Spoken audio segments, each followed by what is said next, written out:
زبان سے لان تان کرنا، شخصی لعنت دینا، اس سے منع کیا گیا ہے۔ کسی کا نام لے کر کسی پر لعنت کرنا، اس کی ہرگز اجازت نہیں۔ نام لے کر شخصی لعنت صرف اس کو کی جا سکتی ہے جو کافر ہو اور جس کا خاتمہ کفر پر ہوا ہو۔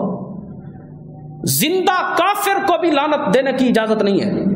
ہو سکتا ہے وہ اپنی زندگی کے اندر ایمان لے اور مسلمان ہو جائے، لعنت زندہ کافر کو دینے کی اجازت نہیں۔ ہاں، جس کا خاتمہ کفر پر ہو چکا، یقیناً ابو جہل کافر ہے، آپ لعنت دے سکتے ہیں، ابو لہب کافر ہے، لعنت دے سکتے ہیں، فرعون کافر ہے، اس کا خاتمہ کفر پر ہوا، لعنت دے سکتے ہیں۔ جس کا خاتمہ کفر پر یقینی طور پر ہو چکا ہو، اس کو تو لعنت دینے کی اجازت ہے، ورنہ شخصی لعنت یعنی کسی کا نام لے کر لعنت دینا اس کی شریعت کے اندر اجازت نہیں دی گئی، یہاں تک کہ زندہ کافر کو بھی لعنت دینے کی اجازت نہیں دی گئی۔ اب تو ہم تو اپنے بچوں کو ہی لعنت دے دیتے ہیں، اپنی بیوی کو ہی لعنتیں دیتے ہیں، اپنے ہی دوستوں کو لعنتیں دیتے ہیں، اور اس پر کوئی ایکشن نہیں لیا جاتا، اور کچھ اس کو سمجھا ہی نہیں جاتا۔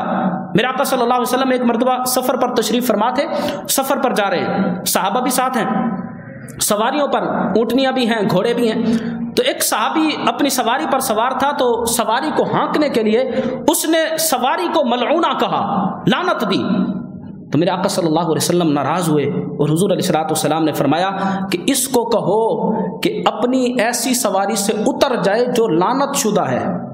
فرمایا جس پر اللہ کی لعنتیں ہیں پھر اس پر سوار کیوں ہوتا ہے؟ یعنی اس طرح میرے آقا صلی اللہ تعالی علیہ وسلم نے ناراضگی کا اظہار فرمایا کہ ہرگز نہ جانور کو لعنت دینے کی، نہ کسی انسان کو لعنت دینے کی شریعت کے اندر اس کی اجازت نہیں ہے۔